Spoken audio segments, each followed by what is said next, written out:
Is there really a monster in Loch Ness? Does this film, shot in 1936 but lost until today, really show the creature?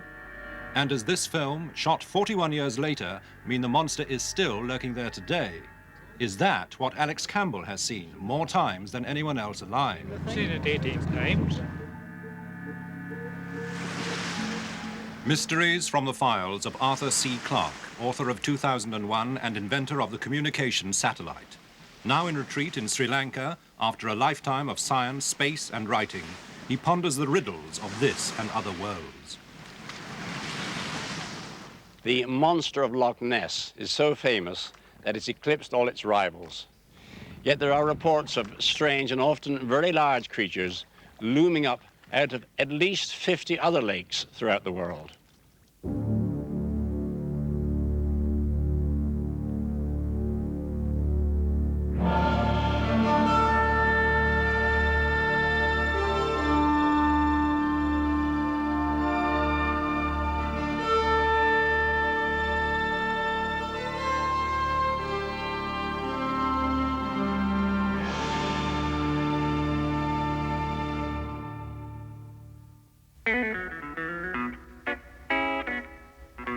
Lake Okanagan, Western Canada, 130 miles long, 800 feet deep, and apparently abode of one of the world's most frequently glimpsed monsters, Ogopogo. 63 OV country, mainly clouds today with a high from 4 to 6 degrees. The lows tonight around the 0 mark.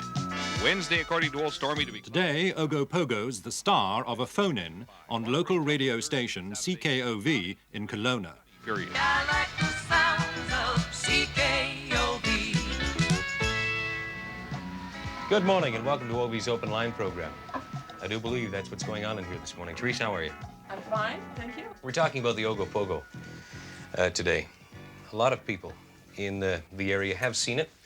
The legend goes on for many years, and we'll be talking to some experts. I believe we've got Arlene Gall coming in. Arlene wrote a book on it. That's right. But we're going to go to the phone lines right now. Line 2, good morning. Hello there. Mr. Puglies. Yes, go ahead, sir. You want to know about Ogopogo? I certainly do. Yeah, okay. I had a taxi and I took a passenger to the hospital and then I was coming down Abbott Street. And I got far as about here. I looked at the lake. I was surprised, and I seen this thing come out of the water. Well, it's like a horse's head with the kind of horns on it.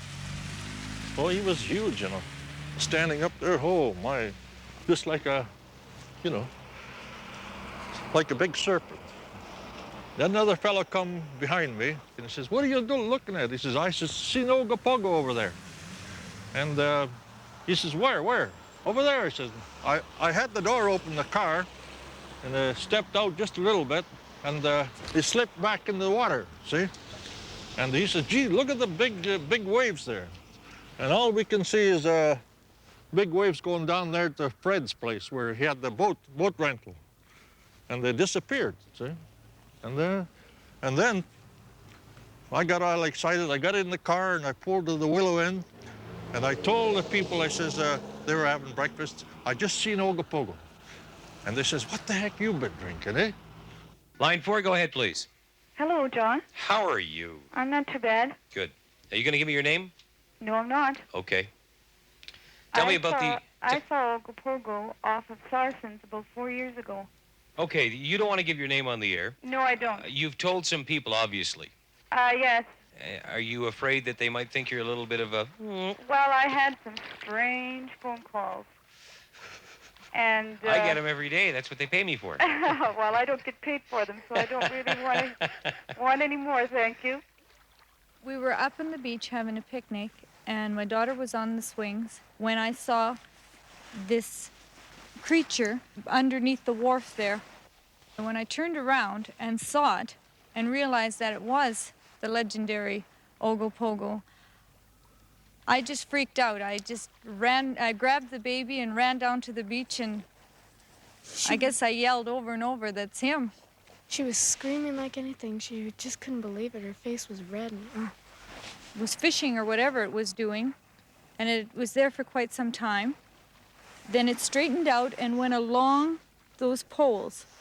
And as it traveled along, just the 3 humps were showing, and they were from one of those end of those poles to the other in the space. The 3 humps were. It traveled along the beach till about the corner over there, and then it turned and went straight across the lake. Now I would hesitate to go on the lake because it's such a huge thing that I think it could tip a boat over. And not being a swimmer, I would drown, so I haven't been on the lake since. All right, we're going to break from the phone calls right now and introduce to you someone that's well known in the Okanagan Valley, Arlene Gall. Arlene has written a book on the Ogopogo. Good morning, Arlene. How are you? Good morning, John. Morning, Teresa. Good morning, Arlene. How many sightings have you documented? Literally hundreds. Literally hundreds. When was the first sighting? The very first sighting was in 1852. The first documented sighting in 1852. Okay, 1852, and it's now 1980. Do we take it to mean that there must be more than one Ogopogo? There definitely appear to be more than one. There has been a film that was made, and I think it was back in 1968. It's pretty hard not to believe when you see it right in front of your eyes. Tell us about that film this morning. The Folden film was taken in 1968 by a gentleman by the name of Art Folden. He was returning from a trip to his home in Chase. And as he neared the Peachland area, he spotted an object out on the lake, and he said to his wife, "Look, there's Ogopogo."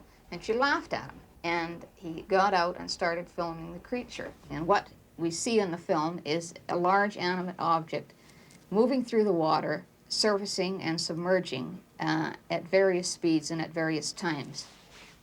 And it also shows the creature taking off at very high speed, producing a massive wake. And this is the footage in the film that I like very much, because you see a creature just pushing water something terrifically with a massive wake in front, just creating huge wave action. This is believability on my part. Have there been any recent sightings? We've had approximately 7 to 8 sightings this year, but we have one that has been the very best sighting. Why? It was the Rieger family. It was a beautiful day. The water was just as calm as glass. When I just took a look across, I could see a big wave coming. And at that time, I just didn't take much notice of it, and it kept coming closer, and I thought to myself, why would there be a wave coming if there's no wind or anything? So I called to my son. I says, come on back here, and I says, take a look and see if you think what the heck's coming down the lake here. So he took a look at it, and he says, gee, I don't know. So we had his grandson. My grandson was along, too. And he said, hey, Grandpa, he says, that's the Ogopogo. It would have ran right into us, but we had to weir the boat off alongside, and then we followed it alongside for about, maybe 15 to 20 minutes. And I'd say the monster was possibly 14 to 16 feet long, which was above water, sticking above about 3 feet. And had quite a hump on the front shoulders, and had a hump on the back where the tail went. And I'd say the tail was approximately, probably 30, 40, maybe 50 feet, because we couldn't see the end of it. But he did have a long tail. He had 4 legs, and I'd say the monster weighed approximately maybe 30 ton. And his head in the front was moving from side to side. It seemed like he was looking for fish or feeding or something like that, and he was stirring up a tremendous amount of water. If I would have never seen it, I would have never believed it. And actually, I don't care if anybody believes me or not, but I've seen this animal, and I know it's here, and I know it's a tremendous-sized animal. That's it for today. Thank you so much for participating in the program. We're on tomorrow morning at 8:30. Have yourself a safe day. Thank you. I'm John Michaels. Bye-bye. Hi, Grace Elvis. Bye-bye. Across the world, the lakes that boast monsters also attract posses of intrepid pursuers, ready to take to the water at the drop of a hat.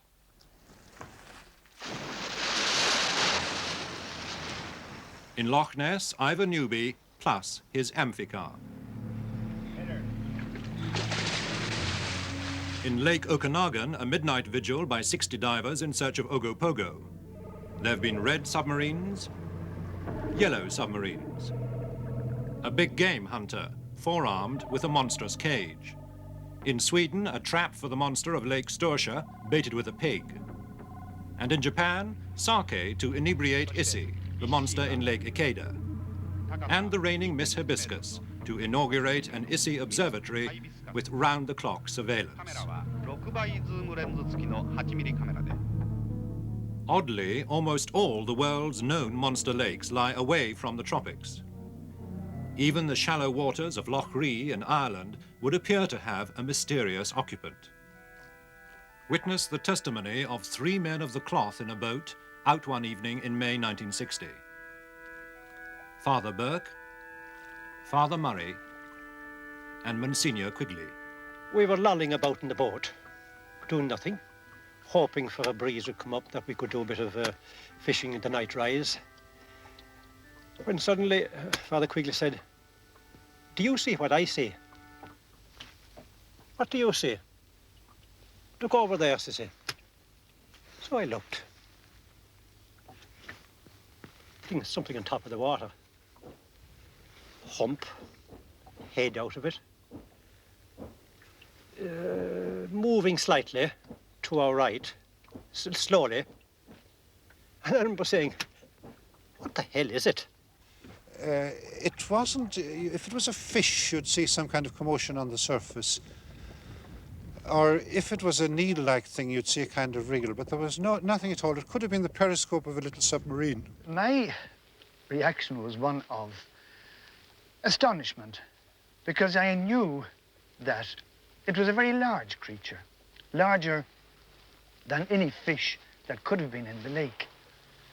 Afterwards, we discussed the matter and, well, we agreed that it was something in the nature of a large serpent. They said we had been indulging too liberally or something, that we were seeing strange creatures on the water. Well, you can say quite honestly that we didn't have a single thing in the way of nourishment on that particular day. Maybe it was a crocodile. An Irish crocodile. But the rarely seen beast of Loch Ree is shyness personified, beside the granddaddy of all the lake monsters.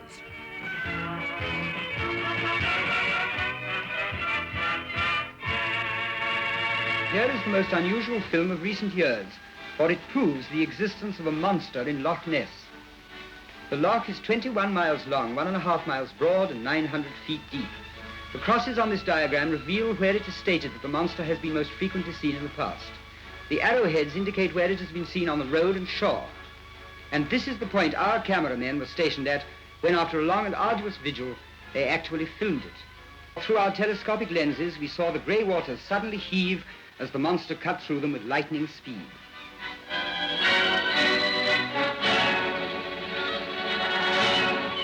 Climatic conditions and exposure day and night to bleak and stormy weather affected our film, which accounts for the misty results. But this is unimportant in comparison to the achievement of filming the monster itself for the first time in history. This film was taken in 1936, 2 years after a London surgeon, R. Kenneth Wilson, snapped the most famous Loch Ness picture of them all. Also in 1934, this strange photograph. Is it a flipper? Metalworker Hugh Gray took this after church one Sunday. And in 1951, Lachlan Stewart's classic picture of the humps. Does this dawn picture show a monster or a wave? Is this the monster's flank, or just a fake? And does this 1977 picture show the monster's head and neck? 50 years of photographs have served only to deepen the mystery, yet the eyewitnesses are insistent. In this boat, a handful of the 3,000 people who've now reported seeing the monster. Alex Campbell, water bailiff on the loch for 47 years, who believes he's seen it 18 times. Peter McNabb, a banker from Irvine, who took a famous picture in 1955. Accountant Peter Smith and his wife Gwen from Luton, who in 1977 took the most recent film. I was stunned, taken aback, shut my eyes 3 times to see that I wasn't imagining things, and then the head, neck, huge hump body, perfectly clear without any doubt, and I knew right away that that creature was scared because of its behavior. The head was going like that, quite, whoa, fantastic. And then I realised, it realised itself, trawlers were present. As soon as the bow of the first trawler came within my line of vision, naturally it was within its line of vision. Oh, heavens. Plunged out of sight, gone. Well, I estimated the length of the body at 30 feet at least. The height of the head, neck above water level, 6 feet. And the colour of the skin was grey. I saw something beginning to surface. And in a state of very great excitement, took down the camera, fitted on the long focus lens without looking at anything. By the time I looked up, this creature was showing a black, undulating, or rather a dark-coloured, undulating creature, a live creature.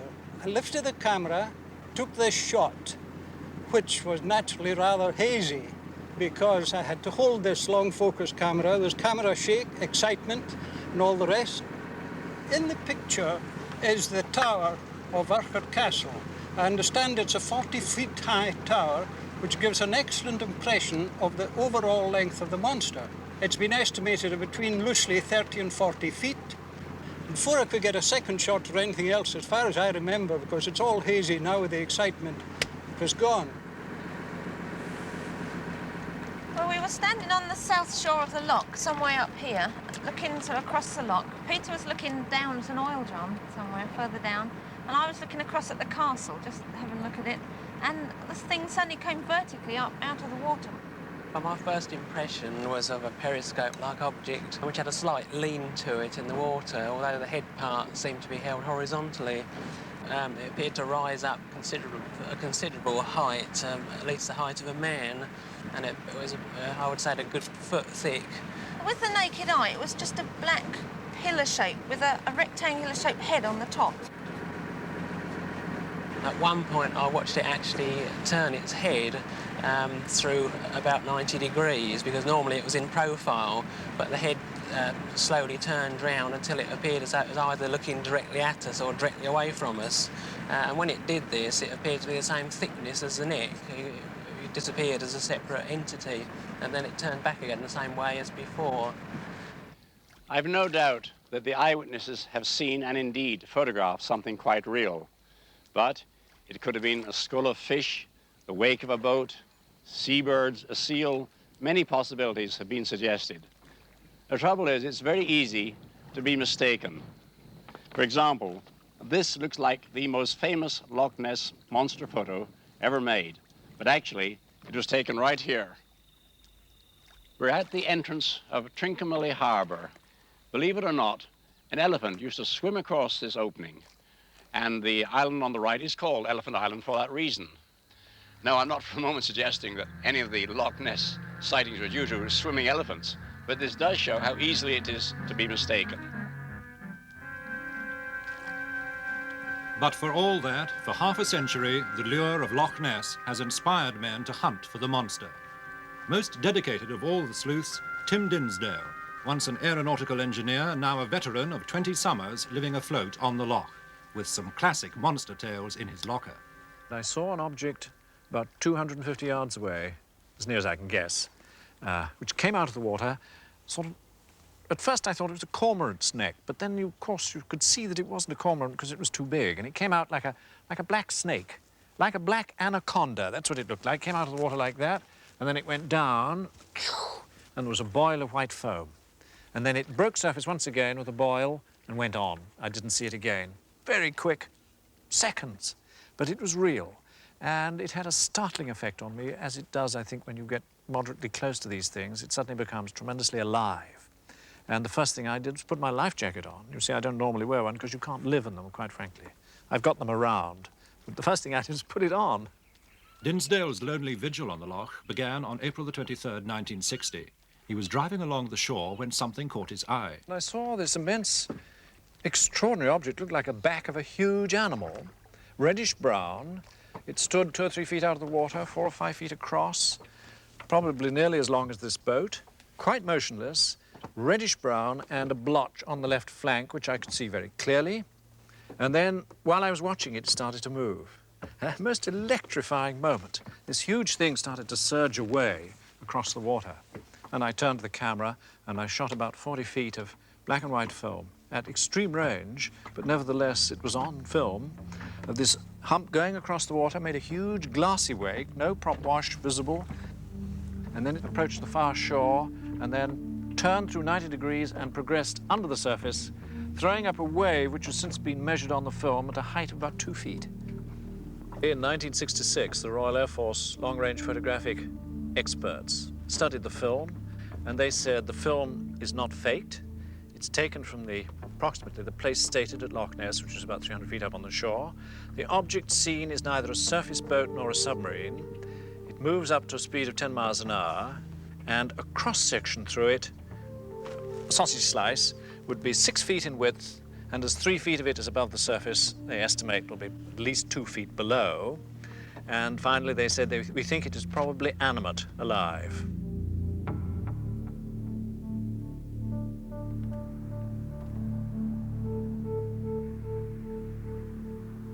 If there is a monster in Loch Ness, it now has much more than the camera to steer clear of. The high-technology team, led by Roger Parker, leave their shoes on the shore to reduce noise when they go stalking with their ultra-sensitive underwater surveillance gear. Their launch is stacked with £40,000 worth of top-notch gadgetry. Not just cameras, but microphones, hydrophones, machines for monitoring disturbances of the mud on the bottom, and most significant of all, sonar, as Roger Parker explains. It's quite famous, this particular instrument we have before us, as we did in fact on our very first visit to the loch, record a large animal in excess of 43 feet in length. And we had it, in fact, on this screen here for over 1.5 hours. The particular animal that we detected, although it was large, had in its shadow what appeared to be a baby. And a baby, I mean a mere 20 feet. On the second sighting of 2 smaller ones, which was some nights later, we recorded these on 16mm colour film during the night.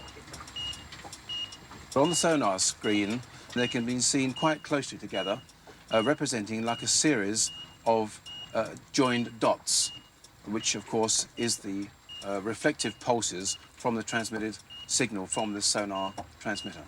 They are both fairly close together, as can be seen, and we firmly believe by the sheer echo and by the nature of the signal we receive, they must be large animate objects. In actual fact, the termination of that long-term and most interesting encounter was the fact that somebody in a local yacht, presumably on holiday, was unaware of the excitement we were having and decided to use the loo at around about sort of 5:30 in the morning.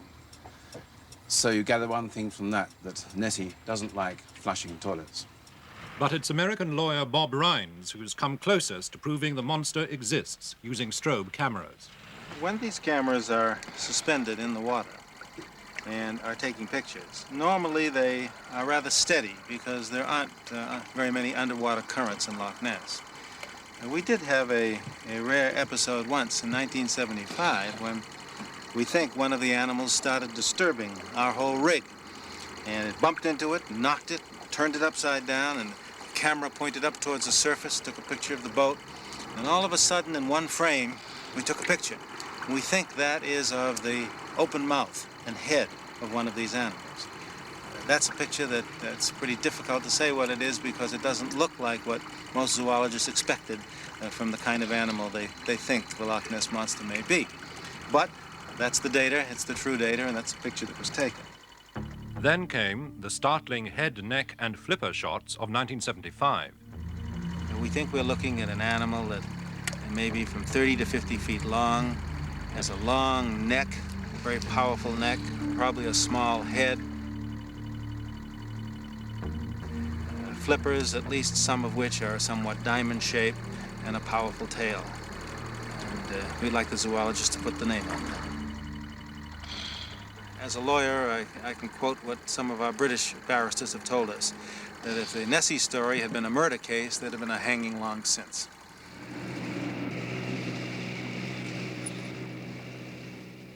Frankly, I'm much more skeptical of lake monsters than of sea monsters, because lakes, after all, are fairly small bodies of water, and there are plenty of eyewitnesses around them. And if these creatures come up to breathe, why aren't they seen more often? And if even the Japanese can't catch them, can they really exist?